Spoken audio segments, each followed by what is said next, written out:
Hello student, देखिए बात कर रहे थे हम ट्वेल्थ क्लास की फिजिक्स से, एनसीईआरटी बुक से सेकंड चैप्टर। ठीक है, इलेक्ट्रोस्टैटिक्स, पोटेंशियल एंड कैपेसिटेंस। इसमें जो अभी तक हम पढ़ चुके हैं वो हम इलेक्ट्रोस्टैटिक्स जो डाइलेक्ट्रिक्स पदार्थ हैं उनके बारे में पढ़ चुके हैं, पोलराइजेशन पढ़ चुके हैं उनका, और कोरोना डिस्चार्जिंग पढ़ चुके हैं। ठीक है, उसके बाद इसका सेकंड पार्ट शुरू होता है, यानी पार्ट 2 शुरू होता है जहाँ से हम बात करते हैं कैपेसिटेंस के बारे में। ठीक है, ये इसका सेकंड पार्ट है। ठीक, तो कैपेसिटेंस के बारे में बात करते हैं। तो देखिए सबसे पहले इसमें बात आती है धारिता। तो देखिए जैसे जब मैं कोरोना डिस्चार्ज में पढ़ा रहा था उस टाइम की कहानी में मैंने ये बताया था आपको कि यदि कोई डाइलेक्ट्रिक पदार्थ है, ठीक है, तो जो डाइलेक्ट्रिक पदार्थ है उसमें क्या होता है कि अगर आप इसको आवेशित करेंगे, ठीक है, तो जो इसके चारों ओर क्या लगा होता है, इलेक्ट्रिक फील्ड लगा होता है, तो ये उससे ज़्यादा आवेश ग्रहण नहीं कर सकता। ठीक है, अगर आप देंगे तो उसको क्या करेगा, ये डिस्चार्ज करने लगेगा। वैसे ही इसका मतलब ये है कि हमारे पास वस्तुएं क्या होती हैं, ऐसी भी होती हैं। देखिए आप ये सोच के चलिए कि आपने कभी सोचा जो पंखे में आपने देखा होगा एक वाइट कलर का बेलनाकार सा कोई एक पार्ट लगा होता है, उसमें 2 तार होते हैं, वो किस काम के लिए होता है? ठीक है, तो या आप किसी भी तरह की मोटर में देख सकते हैं, उसमें ऐसा ऐसा एक पार्ट लगा होता है बेलनाकार। हम उसको नॉर्मल तौर पे जो बोलते हैं कंडेंसर के नाम से जानते हैं। आखिर वो होता क्या है? ठीक है, हम ऐसा बोलते हैं नॉर्मल कि पंखे का ये कंडेंसर खराब हो गया है, इस वजह से क्या हो सकता है, इसकी जो स्पीड है वो कम हो गई है। उसका क्या रोल है उसके बारे में आप कभी जानकारी लेके देखेगा। तो मैं फिलहाल अब अपने टॉपिक पर आता हूँ। क्या है, देखिए मैं बात कर रहा हूँ कि कोई भी चालक वस्तु जो हो सकती है, ठीक है, कोई भी वस्तु, चालक वस्तु से मतलब है यहाँ, ठीक है, तो क्या है कि जब हम आवेश देते हैं, ठीक है, तो इस वस्तु पर आवेश एक निश्चित मात्रा तक आ सकता है। जैसे मैंने अभी बात की कि मैं जो इलेक्ट्रिक फील्ड लगा रहा हूँ, मान लिया ये चालक वस्तु है, इसके चारों ओर वायु समझ के चलिए इस तरह से यहाँ भरी हुई, तो जब मैं इसको आवेश दूंगा तो इसकी जो मैंने वायु की जो आपको बताई थी वो 3 × 10⁻6 है, 10⁻6 न्यूटन पर आपको डायरेक्ट्रिक स्ट्रेंथ बताई थी।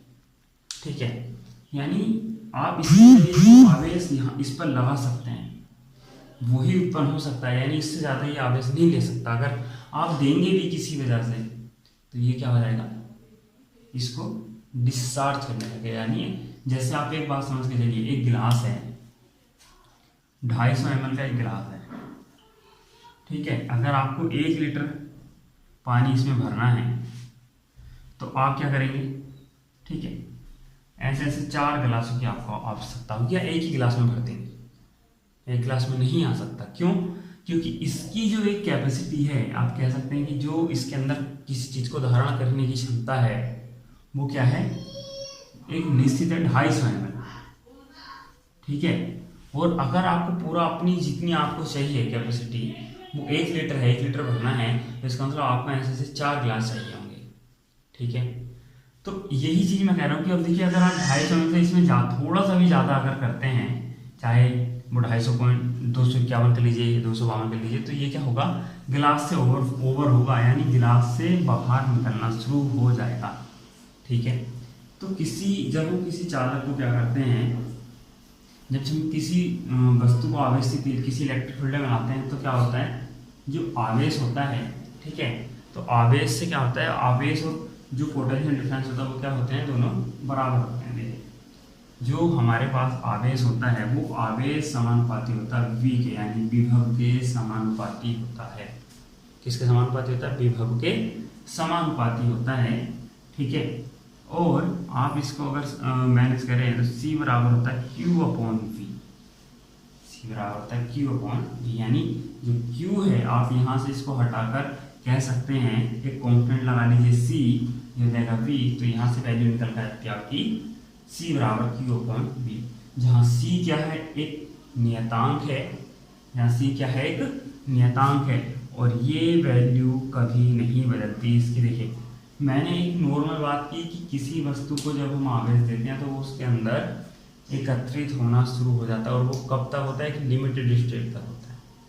ठीक है, आप अगर जैसे जैसे चार्ज को उसके बढ़ाएंगे वैसे वैसे वहाँ पोटेंशियल डिफरेंस भी बढ़ता चला जाएगा। इसीलिए Q प्रोपोर्शनल टू V लिखा है। ये सारी कंडीशन मैं आपको इससे पहली वीडियो में जो परावैद्युत डाइलेक्ट्रिक्स वाली है उसमें बता चुका हूँ। ठीक है, अगर आप बात इसके लिए बात करते हैं तो देखिए ये एक केवल इसकी न्यूमेरिकल वैल्यू प्राप्त करने के लिए फॉर्मूला है कि किसी संधारित्र की धारिता कितनी है, आप इस सूत्र के जरिए को निकाल सकते हैं। लेकिन जो मैं आपको बता रहा हूँ उस चीज़ को आप ध्यान रखें कि एक धारिता किसी चीज़ के लिए क्या है, धारिता किसी वस्तु के लिए जो हम आवेश दे रहे हैं तो कितना आवेश अपने अंदर ग्रहण कर सकती है वही मात्रा क्या है उसकी धारिता है। ठीक है, लेकिन इसकी जो निर्भरता है, ठीक है, निर्भरता वो ज्योमेट्रिकली डिपेंड होती है और उस पदार्थ पर डिपेंड करती है जो डाइलेक्ट्रिक पदार्थ वहाँ उपस्थित है। ठीक है, किस किस चीज़ पर, एक तो आप कह सकते हो आकार, ठीक है, और पदार्थ की प्रकृति जो होती है, जो डाइलेक्ट्रिक पदार्थ है। ठीक है, और तो देखिए आकार और एक आप ये समझ के चलिए देखिए कि यहाँ आप ज्योमेट्री से उसके ज्यामितीय संरचना से बात कर चलिए, आप इसकी ज्यामितीय संरचना पर डिपेंडेड है और डाइलेक्ट्रिक पदार्थ पर डिपेंडेड है। ठीक है, तो इन दो चीज़ों पर निर्भर करता है, दिए गए आवेश या विभव पर निर्भर नहीं, क्योंकि आप विभव को जैसे जैसे देते रहेंगे वैसे वैसे जैसे आवेश को आप देते रहेंगे वैसे वैसे विभव का मान भी बढ़ता चला जाएगा। ये रेशो कांस्टेंट ही रहेगा। अगर यहाँ 2Q कर दिया जाए तो 2V हो जाएगा, आएगा Q/V। ठीक है, समझ में आया क्या कहना चाह रहा हूँ कि Q/V एक नियत राशि यानी एक कांस्टेंट टर्म है, और ये जो निर्भर करता है ये किस पर निर्भर करता है, ज्यामितीय संरचना पदार्थ की जो वहाँ डाइलेक्ट्रिक पदार्थ है उसके पर निर्भर करता है, ना कि Q और V पर। आप Q और V के जरिए इसकी न्यूमेरिकल वैल्यू प्राप्त कर सकते हैं। ठीक है, इसको आप कूलाम पर वोल्ट भी कह सकते हैं, देखिए मात्रक के अकॉर्डिंग। ठीक है, और हम इसका जो मात्रक होता है मेन वैज्ञानिक थे तो वैज्ञानिक के नाम पे रखा गया उनके सम्मान में फैराड। ठीक है, फैराड, तो ये जो वैज्ञानिक है उनके नाम पर रखा गया था फैराड। तो फैराड एक काफ़ी बड़ा मात्रक है, रिप्रेजेंट करते हैं कैपिटल F से। तो इसके छोटे मात्रक 1 माइक्रोफैरड, 1 पिकोफैरड, इस तरह के मात्रक यहाँ यूज किए जाते हैं। ठीक है, और जैसे नैनो है, मिली है, इन सब का यूज यहाँ किया जाता है। तो इसमें आप जानते हैं 10⁻⁻6 होते हैं, इसमें 10⁻12 होते हैं, इस तरह से आप समझ सकते हैं, है ना। और अगर आप इसकी विमा निकालना चाहें तो Q/V के जरिए आप इसकी विमा निकाल सकते हैं। ठीक, तो अब देखिए इसके आगे इस चीज़ पर डिपेंडेड एक पार्ट है जिसको हम कैपेसिटर बोलते हैं, संधारित्र बोलते हैं। ठीक है, क्या बोलते हैं, संधारित्र बोलते हैं। तो संधारित्र क्या है, देखिए संधारित्र में क्या है कि वैसे इसकी डिटेल में समांतर पर संधारित्र कराऊंगा तो उसमें बताऊंगा, फिलहाल लेकिन मैं बता देता हूँ कि एक चालक है ये, इस पर आपने क्या करते हैं देखिए। और देखिए संधारित्र को बनाने के लिए क्या करते हैं, चलिए मैं बता देता हूँ। यहाँ क्या है कि एक तरह से पॉजिटिव चार्ज वाला चालक है कोई इस तरीके से। ठीक है, और मैंने क्या किया, एक यहाँ निगेटिव चार्ज एक पार्टिकल, जब मैं देखिए ये आवेशित है ये अनावेशित होगा, तो यहाँ क्या हुआ, इसके कारण यहाँ निगेटिव आवेश उत्पन्न हो गया होगा और दूसरे पर पॉजिटिव। ठीक है, तो इसके हमने क्या किया, इसको क्या कर दिया, अर्थ कनेक्टेड कर दिया। ठीक है, अब जब अर्थ कनेक्टेड कर दिया तो इससे क्या होगा कि इस पर केवल निगेटिव चार्ज रह गया और इस पर पॉजिटिव चार्ज रह गया। ठीक है, तो इसके जरिए यहाँ अब ये क्या है, देखिए ये भी एक चालक है, ये भी एक चालक है। तो दो तरह के चालकों के मध्य आप जानते हैं कि निश्चित क्या होती है, इलेक्ट्रिक फील्ड इंटेंसिटी उत्पन्न होती है, लिमिटेड वैल्यू से उत्पन्न किया जा सकता है। ठीक है, और ये ज़्यादा इफेक्टिव होता है एक सिंगल चालक की अपेक्षा, ये ज़्यादा इफेक्टिव होता है एक सिंगल चालक की अपेक्षा। ये जिस टॉपिक पे मिलिकन बूंद एक्सपेरिमेंट वगैरह कराए थे या तो उस टाइम ये वाले इस टॉपिक के बारे में हमने बात की थी। ठीक है, यदि जैसे हम देखिए यहाँ अगर मैं ये कहूँ कि एक पट्टी मैंने डाइलेक्ट्रिक इफेक्ट की रखी है, डाइलेक्ट्रिक पदार्थ की, तो इसमें जो कण होते हैं वो इस तरह से टूट जाएंगे कि इधर पॉजिटिव वाली तरफ निगेटिव कण आ जाएगा एक ही पार्टिकल नेगेटिव चार्ज और दूसरे के नेगेटिव वाले पॉजिटिव। ऐसे ही क्या हो जाएगा, जितने भी होंगे सब में इसी तरह का रेश एक तरफ माइनस एक तरफ प्लस का आ जाएगा इस तरीके से, ठीक है, माइनस प्लस इस तरह से आ जाएंगे सब जगह। तो अब इससे क्या होगा, देखिए केवल अब मान लिया, देखिए अब यहाँ एक चीज़ देखिए, ये पॉजिटिव या निगेटिव आपस में कैंसिल होते चले जाएंगे, इसके केवल लास्ट वाली प्लेट पर जिनके बीच में दूरी आ जाएगी वे रह जाएंगे केवल, ठीक है। तो इसी तरीके से जितनी भी अगर यहाँ बीच में आप कंडीशन दिखा सकते हैं, लेकिन बचेगी पहली और लास्ट वाली, ठीक है। तो अब क्या होगा, देखिए जो इलेक्ट्रिक फील्ड अब ये पहले इतना था ऐसे, अब इसकी वजह से इसकी विपरीत दिशा में है, तो अब इस जो परिणामी इलेक्ट्रिक फील्ड है उसकी वैल्यू क्या हो गई होगी, थोड़ी कम हो गई होगी, ठीक है। तो ये इस तरह की कहानी हम अभी आगे पढ़ेंगे कि संधारित्र को इस तरह से क्यों बनाया जाता है, ठीक है।